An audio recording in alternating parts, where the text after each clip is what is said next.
Hello and welcome to the Weekly Fixation. It's finally that time of the week where we get to take a look back at all that we've watched, read, or listened to and discuss what we just couldn't get out of our heads. This week I was fixated on a high society homicide. I'm Brennan for the New Wave Nerds. Subscribe down below for more nerd content and commentary. Now let's get into the show. In a bit of a tone shift from our last fixation, this week we're going to be discussing the 2024 Netflix original series Ripley.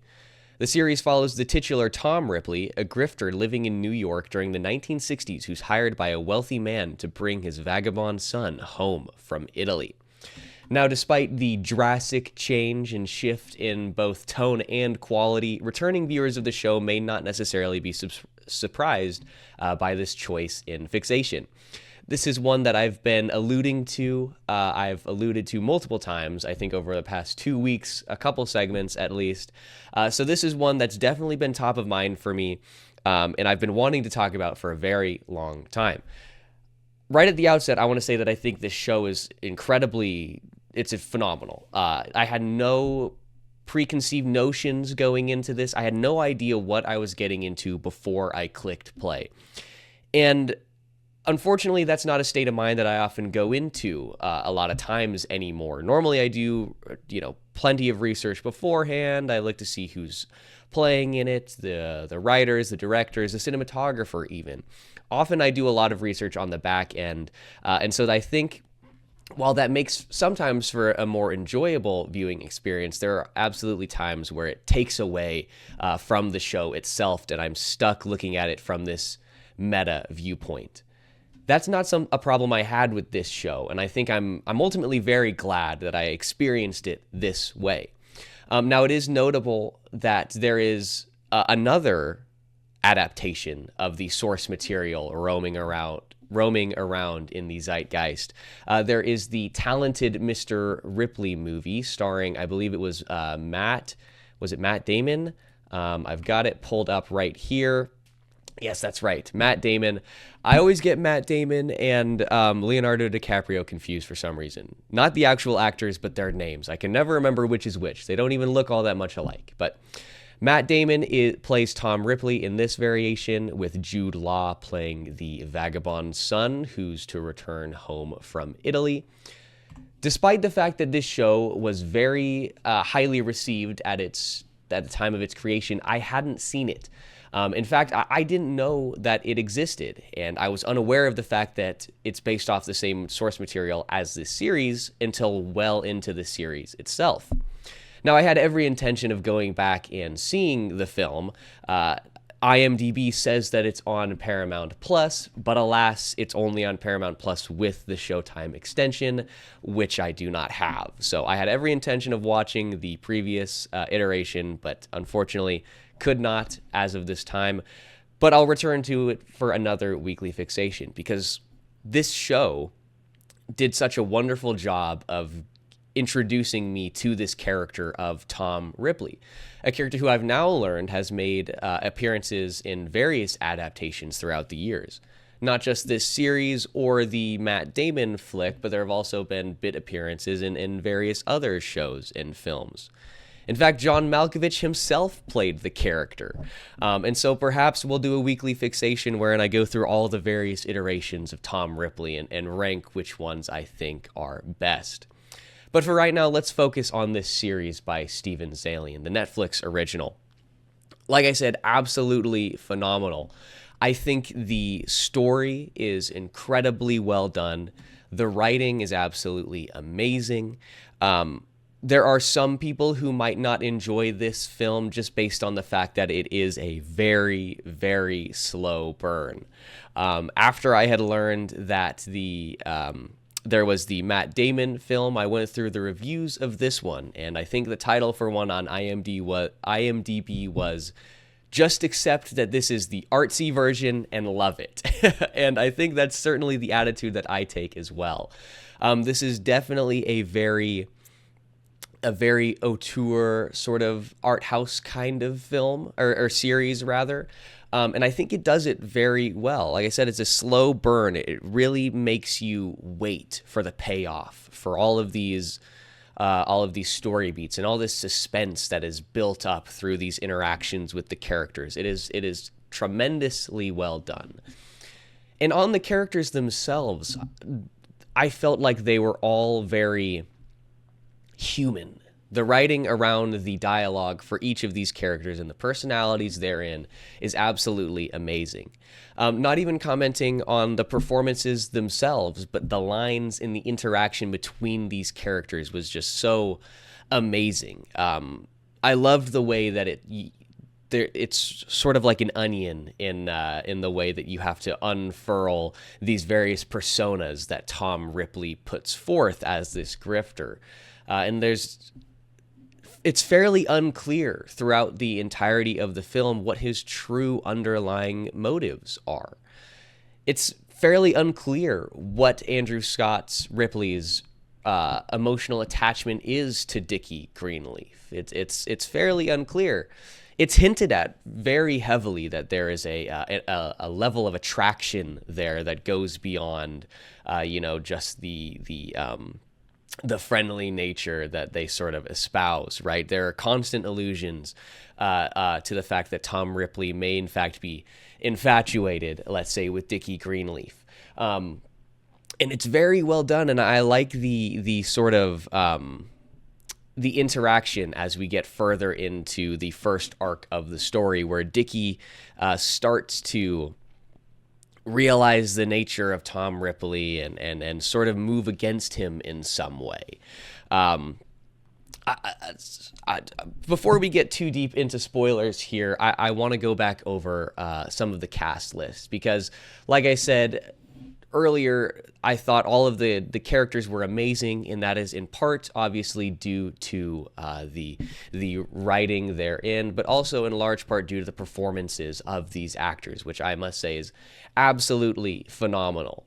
The crew of this series is fairly unknown to me. Obviously, there are a few whose names I recognize.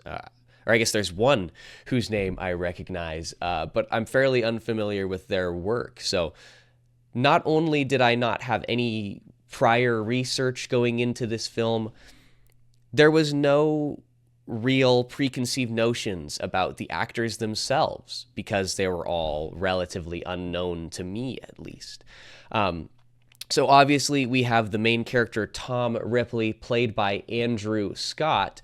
Now, Andrew Scott, like I said, I've not seen him in anything, or at least he hasn't given a memorable performance in any of these films. Obviously, we have Spectre here. I know that I've seen that, but I honestly couldn't remember this character. And going back through his filmography, there's not truly all that much of amazing things. I know he has a role in one episode of Black Mirror, for which he won I don't think he won, but he was nominated for a Primetime Emmy. This is an interesting. I really like this. The word I'm thinking of is thumbnail, but that's not quite right. I guess maybe you would call it a poster, but I feel like it's probably online only. It's not. I don't know. Not important. But I know that he was nominated for an Emmy for this. Let me just double check that real quick. Yes. Oh no. Let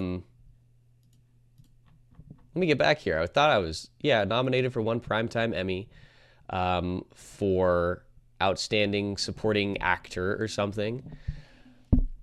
And now we're loading. But so yeah, Andrew Scott, I'm not very familiar with his work at all, and yet he absolutely stole the stage. Anytime he was there, it was a tremendous choice for a lead actor. He really epitomized the role, and he was very suave. Isn't necessarily quite the right word, because I think suave implies like a level of cool. Slick and sly, I guess, is how I might describe Andrew Scott's portrayal of Tom Ripley. And I think he does it absolutely incredibly well. I was certainly enraptured by him, and I loved seeing the shift in his mental state and emotional capacity, right? Because Tom Ripley, as mentioned in the synopsis, is a grifter, right? He's a con man. So his whole thing is taking on these other personas to manipulate people to provide him with what he wants. And I think it's incredibly well done by Andrew Scott. Absolutely a masterful performance. And I really hope that I get to see him in more stuff moving forward. So yes, here we go. Primetime Emmy. I was right. 2020 nominee, Outstanding Guest Actor in a Drama Series for the episode Smithereens in Black Mirror. I don't know why it didn't show up on the actual IMDb page for the episode, but that's not important. I did, let's see, what was it in the upcoming? That's right. He's doing the voice of somebody in an adaptation of Joseph Conrad's Heart of Darkness. Now, okay, it is animated. I couldn't remember if it was like an animated thing or if it was like an audiobook production, right? They've started listing some of those Audible productions on IMDb, which gets a little confusing. But it is nice when it comes to like people like Andy Serkis, right? Because it builds out his filmography a little bit and credits him for doing those amazing performances on the audiobooks. But I really want to see what comes of this Heart of Darkness adaptation. It's absolutely, or obviously, an amazing story. It's terribly it's just amazing. If you haven't experienced it, I must. It's very short. It's a short story by Joseph Conrad, and it's I think I bought it for like a collection of his short stories for like $3 from Half Price Bookstore. Definitely, I would say worth picking up. And you know what? Fun fact: Heart of Darkness is the book that what's his face? The guy's reading in 2005's King Kong. It's like Toby Kebbell or something like that is the actor's name. Jamie Bell. I got those guys confused the other time as well, whenever we were talking about them on an episode with Shade. Oh, interesting. Jamie Bell is also in All of Us Strangers, starring Andrew Scott, a role for which I know he received, both him and Paul Mescal received a lot of praise for. So there's another connection. So I definitely, I meant to do that. It definitely wasn't an accident at all, and certainly not a happy coincidence. But in this film, you know, Jamie Bell plays King Kong, or he doesn't play King Kong. He plays like a ship hand, Jimmy, and Jimmy's reading Heart of Darkness. There's, you know, a fact that's completely pointless and not related to this in any way, but I thought it was worth mentioning, I guess. So back to the cast list for Ripley. We have Johnny Flynn, who plays Dickie Greenleaf. This is the vagabond son whom Tom Ripley is tasked with bringing home to New York. Johnny Flynn plays this, he's a high society, you know, mover and a shaker, I guess. Or maybe not. I don't know if that's quite the term. I guess vagabond sort of really describes it very well. He is somebody who comes from a wealthy family, and he has escaped and left his life of luxury to move to Italy, and he's cashed in on some I think it's a trust fund bonds or something, so that he can facilitate this experience. And he escapes to Italy to pursue his passion of art. And he's not tremendously, you know, he's not a tremendously talented artist, but he's got passion and he's got some desire. And that, in my book, at least counts for something. Johnny Flynn is another person whom I'm absolutely unfamiliar with. I know I had never seen him in anything, and I don't think I've actually even heard of anything in which he's played. Okay, so I guess I didn't realize they had done another adaptation of Les Mis. This is interesting. He plays Felix, I believe it said. Oh, Erin Kellerman. I really like her. She's great. She was a high point for me in the Willow series, which is not great. We talked about that in My Father Before Me, Legacy episode. And also, I thought she was one of the only good parts of Falcon and the Winter Soldier. I'm probably not going to watch this. I'm not going to lie. I like Les Mis as the musical. I thought the adaptation put on by Hugh Jackman and Russell Crowe and who else is in there? Amanda Seyfried Eddie Redmayne, I thought that was really good. I'm not super interested. Well, it was decent enough, I guess. It wasn't really good. I'm not super interested in watching another adaptation of it. But yeah, there's really not much at all throughout Johnny Flynn's filmography. And I really liked him in this. I don't know if he's somebody whom I would necessarily want to see more of. I mean, the performance was not on the same level as Andrew Scott's Tom Ripley, but they're very different characters. So I don't know if that's necessarily a commentary on Johnny Flynn's performance or necessarily just on the character himself.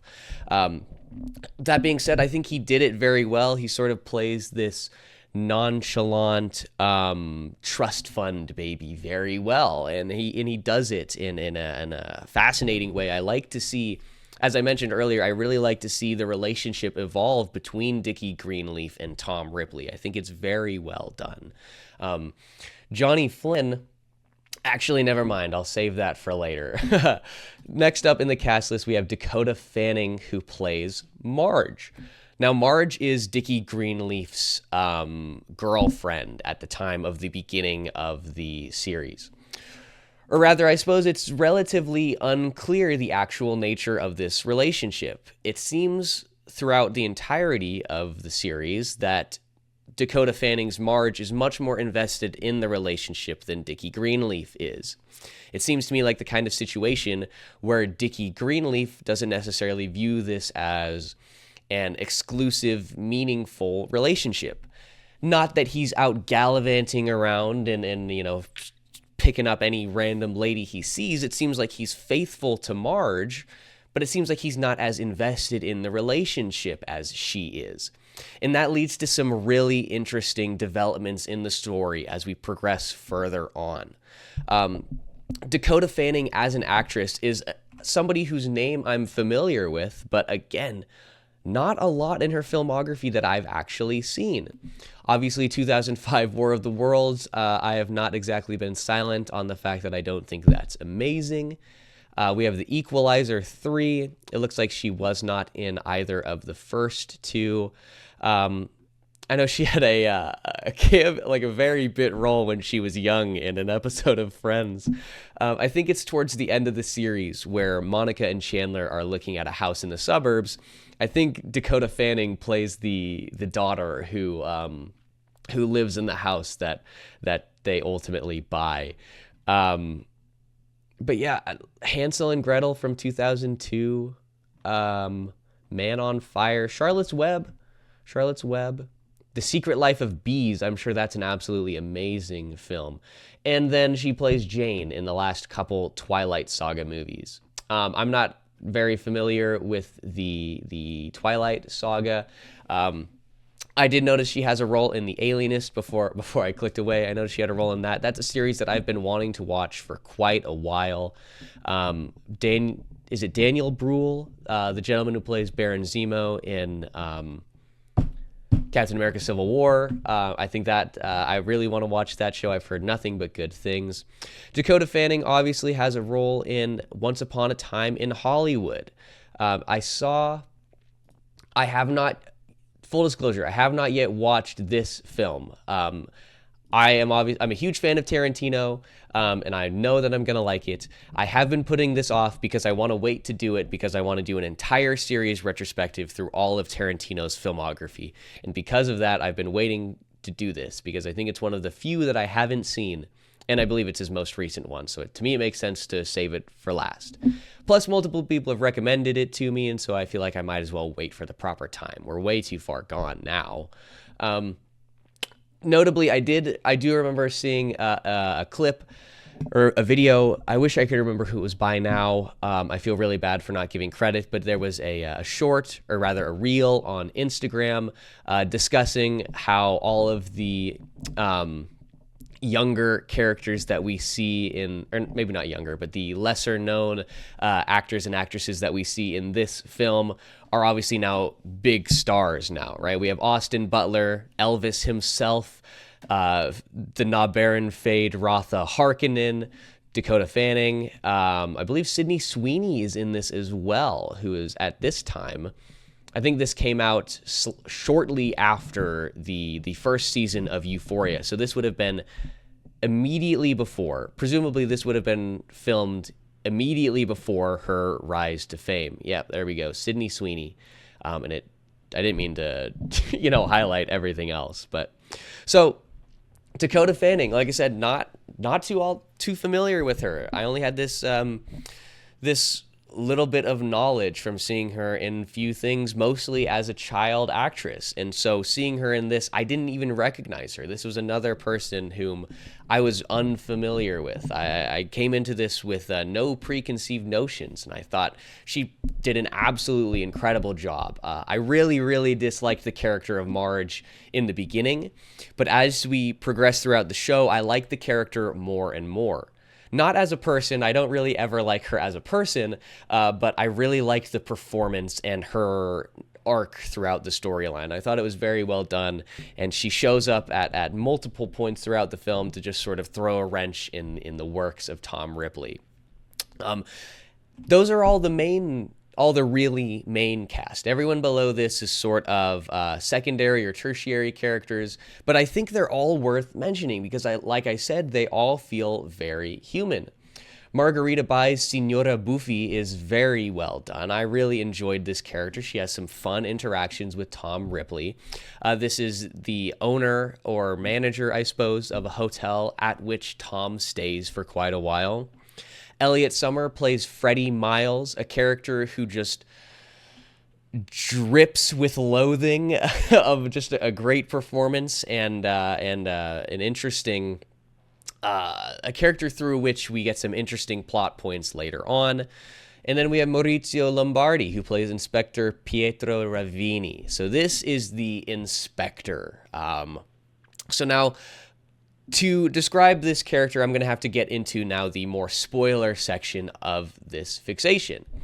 So Tom Ripley is sent to Italy to, bring home Dickie Greenleaf. And throughout the first arc of the series, Tom realizes he doesn't want to go back. He likes what he's experiencing in Atrani.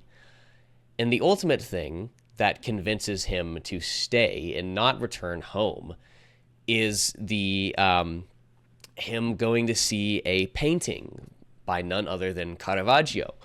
This is something that we'll come back to a little bit later because I want to go in depth on the nature of Caravaggio in this series. So Tom Ripley decides that he wants to stay ultimately, and like I said, this is a spoiler portion, and maybe this isn't even a spoiler because there's been a separate movie as well and multiple adaptations of the story, but nonetheless, here's your warning. A few episodes in, we build up this relationship between Dickie Greenleaf, Tom Ripley, and the love triangle between them and Marge Sherwood. Maybe love triangle is putting it a little too harshly because I don't think Dickie is ever really interested in Tom. But this sort of interaction, we experience this a little bit more, and ultimately,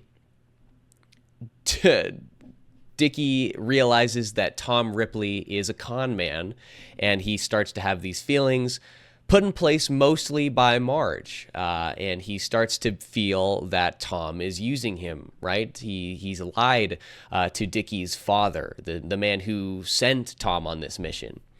Tom writes back to the dad, and he says, "I'm pretty close to convincing Dickie that he's ready to come home, perhaps by the holiday season." The father writes to Dickie, and Dickie replies, "Absolutely not. I'm no closer to moving home than I was 6 months ago. I'm going to stay here." And so that's when Dickie starts to realize Tom is perhaps using him.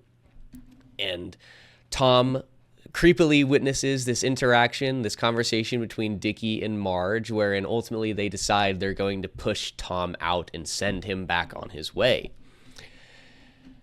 Tom and Dickie take a trip together, right? Marge stays home so that Dickie can have this conversation with Tom away from it all. And they rent this boat and they get out over the water and they have this conversation. And ultimately, Tom decides he's not going back. He's not going to return to New York. He's going to stay in Italy. And how is he going to do this? Well, he conks Dickie Greenleaf right on his noggin with a good old little paddle there, with an oar, not a paddle. And then we get the main focus of the series itself. Tom Ripley attempts to subsume the life of Dickie Greenleaf, right? He starts to forge some paperwork. He goes to the bank. He alters his passport, right? He goes through all of these things to become Dickie Greenleaf. And I guess I'm not going to go too in depth into all of what happens here, but because ultimately I want you to go watch the series for yourself. But ultimately, Tom Ripley masquerading as Dickie Greenleaf comes under suspicion by Maurizio Lombardi's Inspector Ravini. So this is the inspector in, it's not Naples. I can't remember the city, but he's the inspector in a separate city in Italy. Maybe it's Rome. It might even be Rome. I'm not 100% sure. Not necessarily important, but he investigates, Tom Ripley, or who he thinks is Dickie Greenleaf. And ultimately, through this is where we get the detective work that slowly begins to attempt to unravel the web of lies that Tom Ripley has put forth. And again, Maurizio Lombardi, somebody who I'd never heard of, never heard of, and has not been in really all that much, and certainly not much in the English language. He's mostly an Italian actor, and the performance in the character that he plays is absolutely amazing. God, I love him. He might even be my favorite character, Inspector Ravini. He's so... He shoots... I don't know how to put this. Man, but he's just such an amazing character who's always suspicious, and he's constantly moving, and he's very involved in this investigation. And there's an interaction between him and his counterpart at the Naples police station, where essentially the worker from Naples is, or the detective from Naples is essentially just lazy and trying to get on with his day, and Inspector Ravini is constantly getting after him like, well, did you do any investigative work? And it's a super fun interaction. It's very well written. And the performance by Lombardi is very well done. It's not supposed to be necessarily comical. It's not, he's not comedic relief. He is a hard-nosed inspector, and yet his personality is so, he's just so unapologetically himself, I guess, that it's very funny to me. Anytime he was there, I was like, oh, this is going to be good. We're going to advance the story quite a bit here. And I really liked it. I thought it was tremendously well done. Now, I alluded to earlier the constant connections to Caravaggio, right? So, as I mentioned in the beginning, or I guess not in the beginning, but earlier on, ultimately one of the things that convinces Tom Ripley that he's not going to return home is that Dickie takes him to view this painting by the artist of Caravaggio. Now, the inclusion of Caravaggio is something that I'm very glad of. It fills me with joy. I've mentioned, I guess not on the show, but privately to like my father and stuff, that I really enjoy, and to Shade, I suppose, I really enjoy when fictional works bring in these aspects from actual culture, whether it's a reference to the Western canon, or to a wonderful work of art, or a historical figure. I think that's incredibly fun. It grounds the story, and it adds a certain level of depth. Because to me, at least, it shows that the showrunners have done their research and they're well read and all of this, and it very much enjoys me. But so I'm glad that he's there, period. But the fact that they use Caravaggio in this way is very interesting to me. As I've said to Shade, Caravaggio is my favorite painter. In fact, his Calling of St. Matthew is my favorite painting of all time. It is one of my life goals to be able to have a massive reproduction hanging up in my living room, and hopefully one of these days I'll be so rich that I can buy the actual thing for like $1 billion or whatever it is. Man can dream. But I'm very glad they use Caravaggio, not just insofar as the fact that they introduce him and reference him, but they put him to good use. So they're obviously Caravaggio is this thing that starts Tom Ripley on this path. And throughout the whole series, there will be continual callbacks to different Caravaggio paintings, all of which happen at important moments in the story. And I really like the comparison and the parallels with Caravaggio, right? Because why don't I'm going to show some of Caravaggio's work, and I'll use this as a tool to describe what I'm discussing here. So this is the Calling of St. Matthew. Like I mentioned, this is my favorite painting of all time. I think it is one of the most beautiful ever created.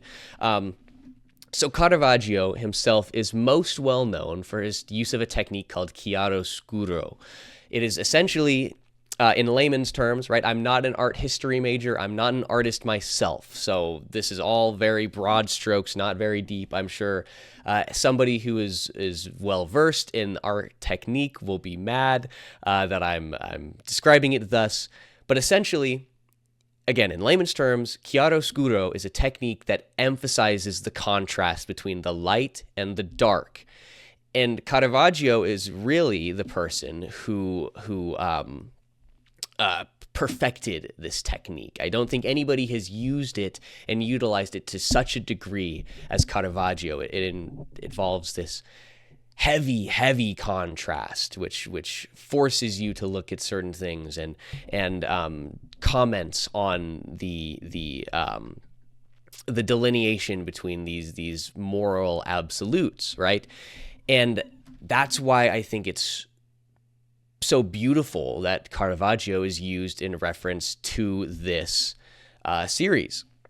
So again, Caravaggio, the whole thing that he's most well known for is contrast. This extreme contrast between the light and the dark, the good and the evil. And so there are parallels between this technique as it's used in these paintings and the character of Tom Ripley himself in his psyche. He's a con artist, right? And he is, I don't know if the proper term would maybe be psychopath or sociopath, but he certainly has, I think probably sociopath. I think he has some sociopathic tendencies in such that he is able to switch on a moment's notice, right? He puts on these personas and that allow him to activate different parts, right? He can transform from being Dickie Greenleaf, the artist who is searching for his soul and searching for meaning on this quest in Italy. He can switch on a moment's notice from Dickie Greenleaf to Tom Ripley, but Tom Ripley as he's portrayed to Marge, right, who is a slightly effete man who is just along for the ride and wants to view the world. And then even further, he can switch on a dime to Tom Ripley as he really is. Tom Ripley, the sociopath who has no regard for human life and who ultimately takes human life with just complete abandon, right? The contrast between these two, between these various personas, that the stark contrast and the ability to turn on a moment's notice is further exemplified through Caravaggio's use of chiaroscuro. And furthermore, this contrast is emphasized even more by the fact that the show itself is shot in black and white. The show itself forces you to draw. It draws your focus forcibly to the use of contrast between light and dark, between this monochrome, the black and the white, and this extreme use of light. And the parallels to Caravaggio even go further. Tom Ripley himself, I believe in maybe the final episode, even goes so far as to seat himself in a chair and push a lamp further away from him to increase the level of contrast. to harken back to this massive use of this use of chiaroscuro by Caravaggio, right? And the final episode of the series itself has a dramatization of certain moments of Caravaggio's life, because there are more than just thematic parallels between this series and Caravaggio. There is actually a parallel insofar as it pertains to Caravaggio's life. Caravaggio himself, a tremendous artist, ultimately commits an act of murder and is then set on the run, right? Similar to that of Tom Ripley. And so the comparisons and the parallels go further and further and deeper and deeper. And it's just something that I absolutely love. It shows to me that these writers and the creator, Steven Zaillian, he wants to go out of his way to emphasize these thematic points and these parallels between these two characters. And it's absolutely tremendously well done, in my opinion. And so with that being said, I definitely want to commend Steven Zaillian. I think it's absolutely a tremendous undertaking, and it's a tremendous show, and it's very well written.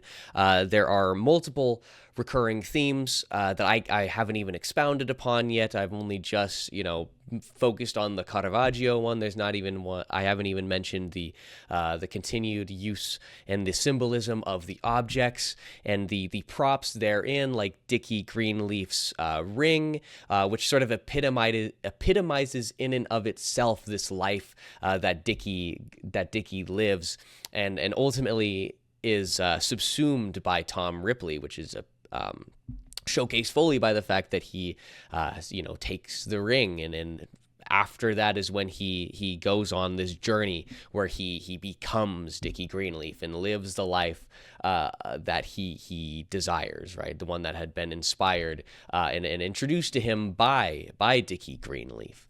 And there's one final thing that I want to focus, and I've mentioned it in passing, but I definitely want to hit on it. And it's the cinematography of this series. It's absolutely beautiful. All of the shots, they're all tremendously well done. There's the use of bokeh and the various leading lines, and the composition of the frame is absolutely phenomenal. It pulls you in such a way. And so for that, I also must commend Robert Elswit, who was the director of photography for this series.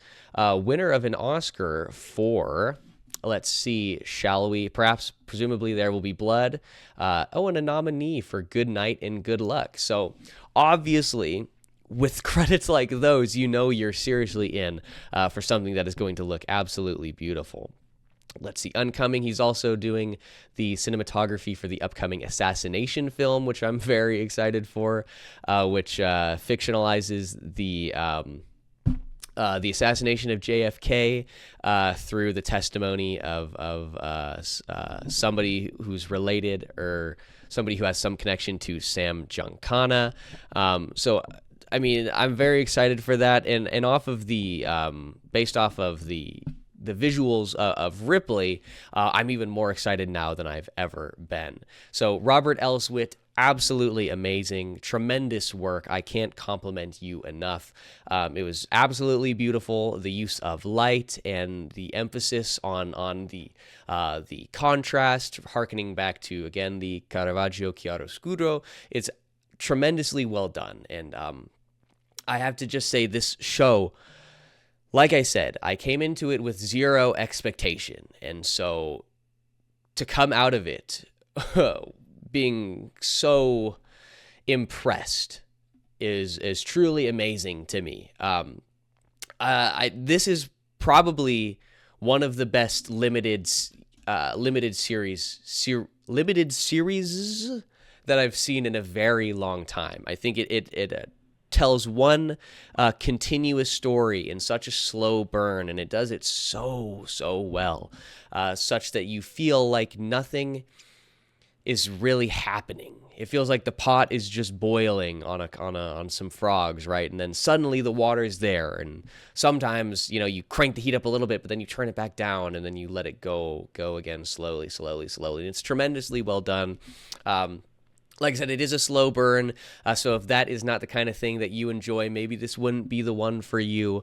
But anybody else, I cannot recommend this series enough. I think it was absolutely amazing. And like I said, it's done its job because it's introduced me and interested me in this character, Tom Ripley. But that's where we're going to leave it there. That was a good one. So we'll be back here Monday with a brand new news segment, and we will see you guys then.